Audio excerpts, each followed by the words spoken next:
Welcome to Universal Facts Plus. दोस्तों, Ireland पश्चिम Europe महाद्वीप का एक छोटा सा देश है। ये देश इतना छोटा है कि इस देश की कुल आबादी लगभग 50 लाख के करीब है। इस देश की राजधानी डबलिन है और आयरलैंड की पूरी जनसंख्या का लगभग 1/3 भाग इसी नगर में रहता है। दोस्तों, इस देश का क्षेत्रफल लगभग 70,273 वर्ग किलोमीटर है और क्षेत्रफल के आधार पर ये दुनिया का 120वां देश है। इस देश की अगर भाषा की बात की जाए तो आयरिश इस देश की राष्ट्रीय भाषा है और इसके साथ साथ अंग्रेजी भाषा का भी इस देश में प्रयोग किया जाता है। दोस्तों, इस देश के लोग अपनी राष्ट्रीय भाषा का बहुत कम उपयोग करते हैं। आयरलैंड में लगभग 10% से भी कम लोग आयरिश भाषा का उपयोग करते हैं। यहाँ पर ज्यादातर लोग अंग्रेजी का ही उपयोग करते हैं। दोस्तों, इस देश का झंडा हूबहू भारत देश के झंडे की तरह ही दिखता है। फर्क सिर्फ इतना है कि इसमें अशोक चक्र नहीं है। और आयरलैंड के झंडे को बनाने की प्रेरणा फ्रेंच से ली गई थी। इसके राष्ट्रीय चिन्ह की बात करें तो आयरलैंड दुनिया का इकलौता ऐसा देश है जिसका राष्ट्रीय चिन्ह एक म्यूजिकल इंस्ट्रूमेंट है जिसे हार्प कहते हैं। दोस्तों, आयरलैंड एक द्वीप देश है और ये दुनिया का 20वां सबसे बड़ा द्वीप है। ये 2 भागों में बंटा हुआ है, एक उत्तरी आयरलैंड और दूसरा स्वतंत्र आयरलैंड राष्ट्र। और उत्तरी आयरलैंड को यूनाइटेड किंगडम द्वारा शासित किया जाता है। इस देश में मानव जाति के अस्तित्व के प्रमाण लगभग 12,800 ईसा पूर्व से मिले हैं। अनुमान है कि 12,800 ईसा पूर्व यहाँ पर लोग रहते थे। आजादी से पहले आयरलैंड भी भारत की तरह ही ब्रिटिश शासन के अधीन था, लेकिन 6 दिसंबर 1921 को आयरलैंड का विभाजन हुआ और आयरलैंड यूनाइटेड किंगडम से अलग होकर एक स्वतंत्र देश बन गया। दोस्तों, इस देश का कानून है कि अगर आपके पूर्वज आयरलैंड में पैदा हुए तो आप वहाँ की नागरिकता ले सकते हैं। आयरलैंड दुनिया के उन एकमात्र देशों में से है जिसके नागरिक अपने देश में कम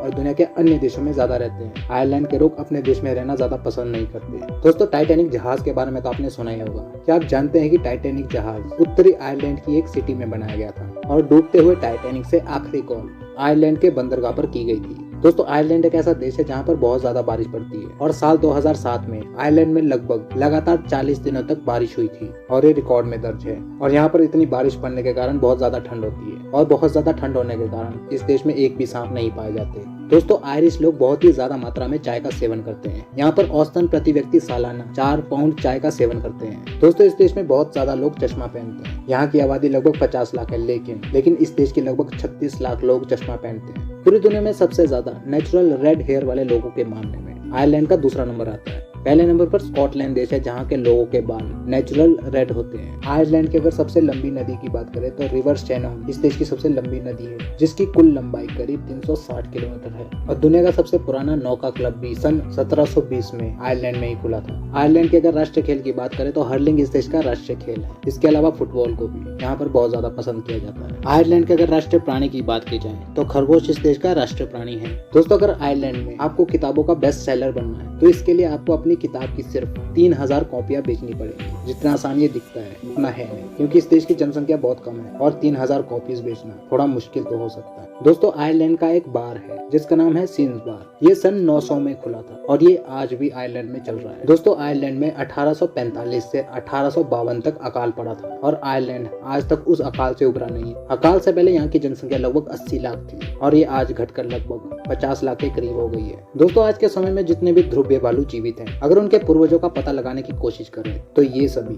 50,000 साल पहले आयरलैंड की एक मादा भालू के ही बच्चे हैं। तो दोस्तों, आज की वीडियो यहीं तक। मिलते हैं आपसे अगली एक और इंटरेस्टिंग वीडियो के साथ। Till then stay tuned, bye bye.